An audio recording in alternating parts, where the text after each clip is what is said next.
अब हम आपको अपने दो रिपोर्टर से, अपने दो सहयोगियों से मिलवाते हैं। विशाल पांडे, जो पश्चिम बंगाल में इस बार 100 दिनों तक रहे। ऐसा नहीं कि सिर्फ हवाई जहाज में बैठकर 2-4 दिन वहां बिताकर आ गए, 100 दिन तक लगातार विशाल पांडे वहां रहे।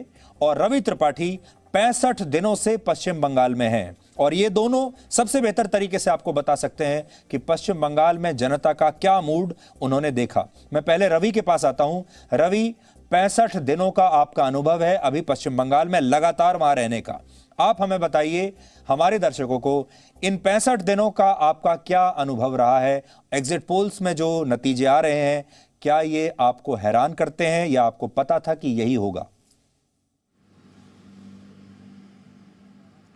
सुधीर जी, मैं आपको बिल्कुल 65 दिनों का अपना अनुभव बताऊंगा और एक एक चरणबद्ध बताऊंगा, क्योंकि आप जैसे आपने कहा कि 2020 टाइप मुकाबला लग रहा है। आपको याद हो कि हम लोग आपके साथ खड़े थे जिस दिन काउंटिंग हो रही थी मध्य प्रदेश की। ठीक मध्य प्रदेश की का जो रिजल्ट आ रहा था उसमें ऐसा लग रहा था कि कब किसकी सरकार बन जाएगी, कब शिवराज आगे कभी चले जा रहे थे, कभी कमलनाथ आगे चल रहे थे। तो काफ़ी कुछ उसी तरह का यहाँ स्थिति रहने वाला है, मुकाबला यहाँ वही होने वाला है। और जो अगर चरणबद्ध तरीके से बात करें तो पहले चरण से ही, चूँकि मैं जिस दिन मतदान अनाउंस हुआ था उसी दिन मैं बंगाल एंटर कर चुका था। मैं बाई रोड आया था, बनारस होता हुआ बाई रोड आया था और आसनसोल से शुरू कर पूरे बंगाल को घुमा हूँ, चाहे नॉर्थ बंगाल हो, चाहे साउथ बंगाल हो, जंगल महल हो, सारे इलाके को। बीजेपी के साथ जो प्लस पॉइंट रहा है कि बीजेपी को जो फायदा हो रहा है प्रधानमंत्री मोदी के फेस का, जो सबसे बड़ी छवि है और पूरे जनता में उसको लाइक किया जा रहा है, इस वजह से एक्सेप्टेबिलिटी है। प्रधानमंत्री मोदी की रैलियों को देखिए अगर सुधीर जी, तो लगातार जो रैलियों से माहौल बनता है।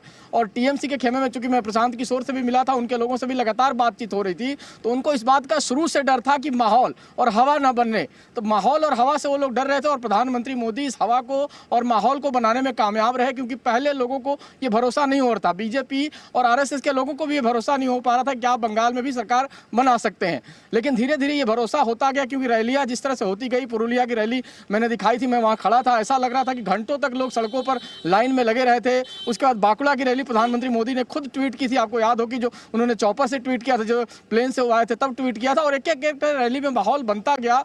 और जब मतदान शुरू होता है तो पहले फेज में पुरुलिया हो, बांकुड़ा हो, आपको जंगल महल के जो बाकी इलाके थे, जो बीजेपी मान के चल रही थी कि उसमें बढ़त होगी, बीजेपी ने जबरदस्त बढ़त हासिल की पहले और दूसरे फेज में खासतौर पे। और सबसे बड़ी चीज सुधीर जी जो मायने रखता है कि मुख्यमंत्री पद का जो उम्मीदवार हो उसकी सीट को लेकर ये कयास लगाया जा रहा है कि वो हार सकती हैं, क्योंकि ये कयास लगाया जाने लगा कि नंदीग्राम से ममता बनर्जी हार सकती हैं। ये सबसे बड़ा संकेत है कि उस पार्टी की हार जीत नहीं हो सकती है, क्योंकि कर्नाटक चुनाव को अगर आप गौर करेंगे तो कर्नाटक चुनाव में सिद्धारमैया 2 सीटों से चुनाव लड़ रहे थे और मैं वहां था, मैसूर में उनके गांव में था जहां वोटिंग कर रहा था, और वहां लोकल पत्रकार कह रहे थे कि वहां वो हार रही हैं। तो अगर एक सीट से मुख्यमंत्री पद का उम्मीदवार चुनाव हार रहा है और यहाँ भी ममता बनर्जी के हार की चर्चा हो रही है, तो ऐसी स्थिति में पार्टी कैसे जीत सकती है? क्योंकि ममता बनर्जी पर ही सारा दरोमदार है पार्टी को खींचने का।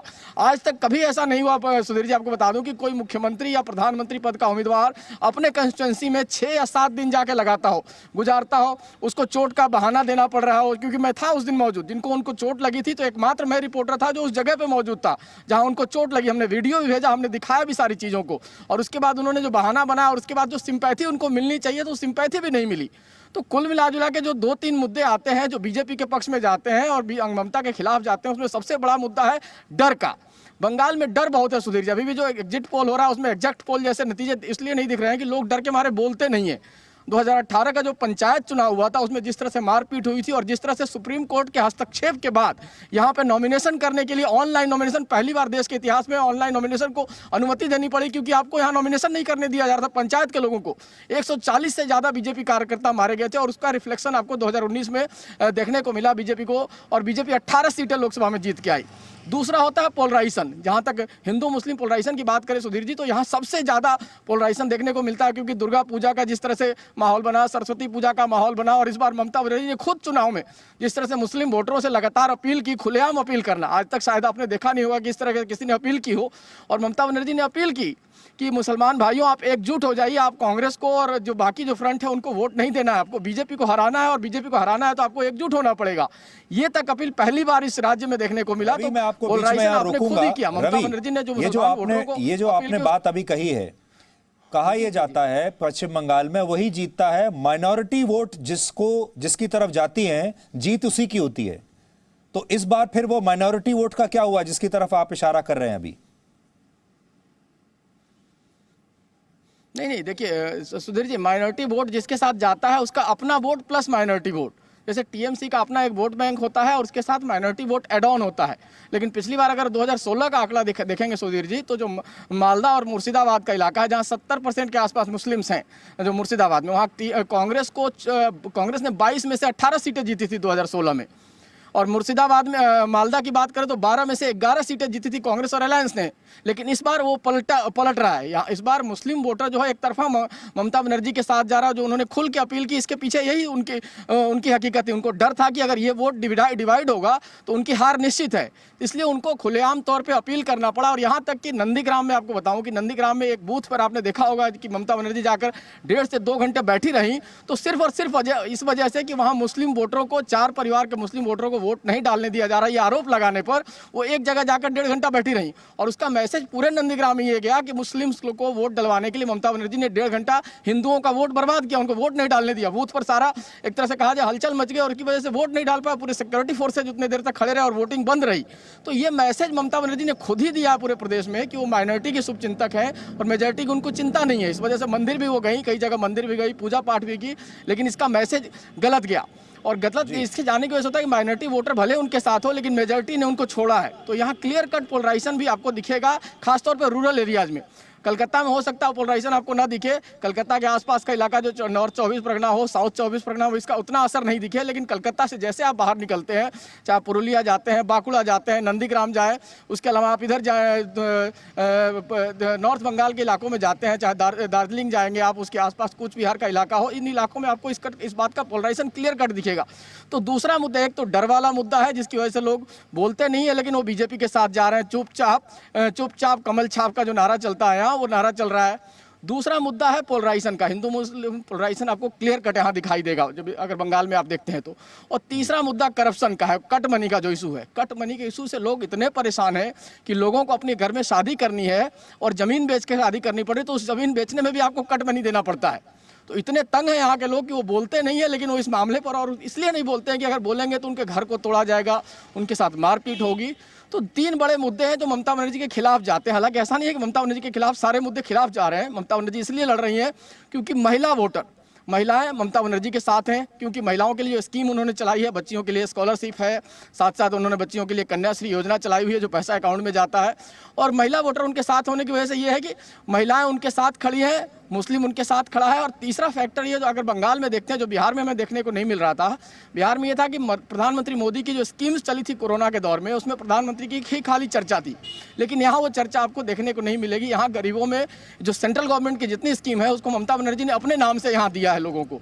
तो इस वजह से कहीं ना कहीं ममता भी खड़ी दिख रही है, टिक रही है और लड़ाई लड़ रही है। अगर ये सारी चीजें नहीं होती तो बिल्कुल साफ हो जाती। बिल्कुल उखड़ी नहीं है टीएमसी पार्टी, टीएमसी उखड़ी नहीं है। टीएमसी का अभी भी 100-125 सीटें तो कम से कम वो ले ही रही है। शायद यही कारण है जो आप बता रहे हैं। विशाल के पास चलते हैं। विशाल, 100 दिन का आपका अनुभव है, आपने बंगाल का कोई ऐसा कोना नहीं जहां आप नहीं गए हों।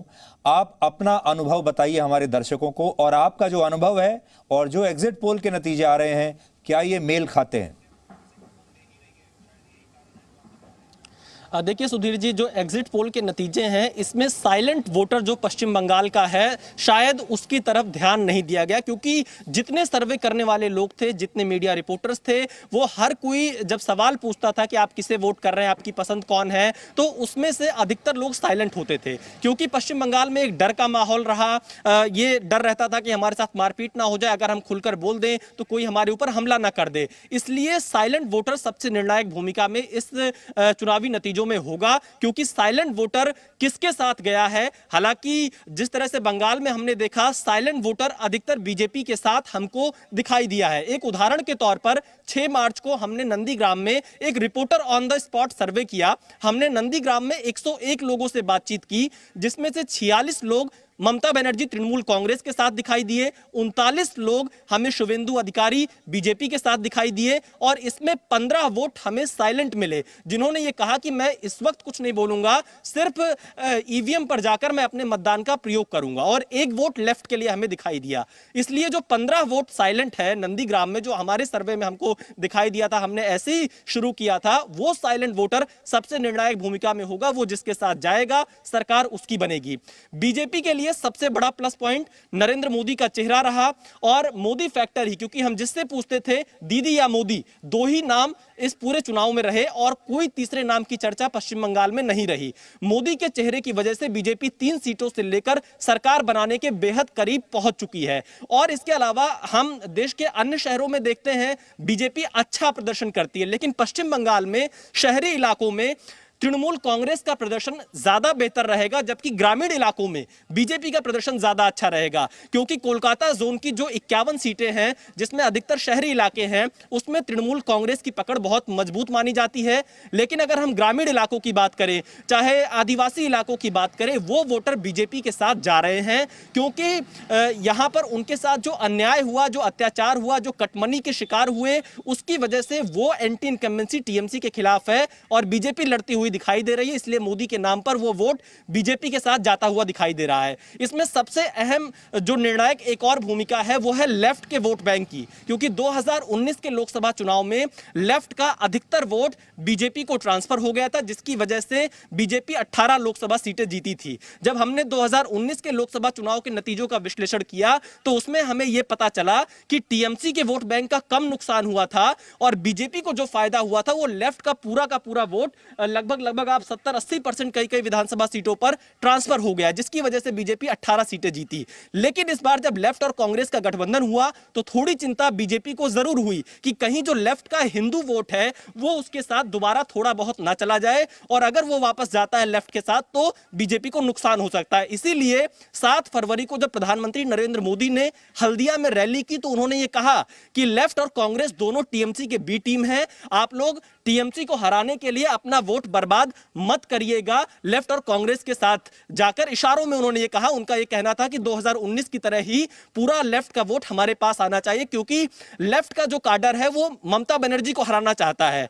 लेफ्ट का सबसे बड़ा दुश्मन अगर कोई पश्चिम बंगाल में माना जाता है तो वो तृणमूल कांग्रेस मानी जाती है, क्योंकि 10 सालों में उनके कार्यकर्ताओं पर बहुत ज्यादा वहां पर जुल्म हुआ। हालांकि 2 से 3 सालों में बीजेपी के भी कई कार्यकर्ताओं की हत्या हुई, और इसीलिए जो लेफ्ट का वोटर है वो अगर बीजेपी के साथ पूरी तरह से खड़ा रहा तो बीजेपी की सरकार पश्चिम बंगाल में दिखाई दे सकती है। लेकिन ममता बनर्जी ने अकेले अपनी एक छवि ऐसे पेश की कि एक महिला बीजेपी के इतने बड़े फौज के सामने चुनाव लड़ रही है, और इस रणनीति में काफी हद तक ममता बनर्जी कई जगहों पर कामयाब रही। और इसीलिए वो बंगाल की बेटी का मुद्दा उठा रही थी कि बीजेपी के पास बंगाल में कोई चेहरा नहीं है, इसलिए कुछ इलाकों में ममता बनर्जी को काफी अच्छा फायदा हुआ है। लेकिन जंगल महल की 60 सीटें, माफ कीजिएगा 30 सीटें और 30 सीटें जंगल महल से सटी हुई जो फर्स्ट 2 फेज के चुनाव हुए थे उसमें बीजेपी बहुत अच्छा कर रही है। 60 में से लगभग 40 से 45 सीटें हमारे अनुमान के हिसाब से बीजेपी ले जाएगी।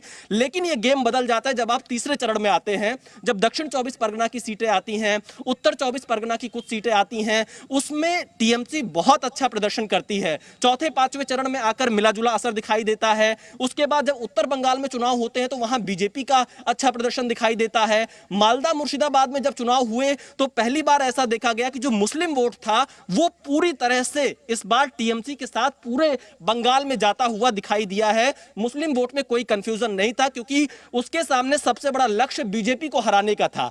वो टीएमसी, कांग्रेस, लेफ्ट उसकी पसंद है या नहीं, उसके सामने सबसे बड़ा चैलेंज ये था कि बीजेपी को कैसे रोके। इसलिए वो पूरा का पूरा टीएमसी के पास गया है सुधीर जी। तो इसलिए काफी कांटे की लड़ाई रहेगी, लेकिन साइलेंट वोटर सबसे महत्वपूर्ण होगा। जी विशाल, हम आपसे अभी बातचीत करते रहेंगे। रवि, आपके पास मैं अभी आने वाला हूं, मेरा अगला सवाल आप ही से होगा, लेकिन एक नया डेटा आया है वो हम अपने दर्शकों को अभी दिखा देते हैं। ये देखिए, अब 5 सर्वे आ गए हैं और ये जो नया डेटा है ये आपको ये बताता है, अगर इस डेटा का औसत अगर आप देखें, ये है 5 एग्जिट पोल। 5 एग्जिट पोल्स का अगर आप औसत देखें तो बीजेपी को 144 सीटें, टीएमसी को 132 सीटें और कांग्रेस और वाम दलों को मिलकर सिर्फ 15 सीटें।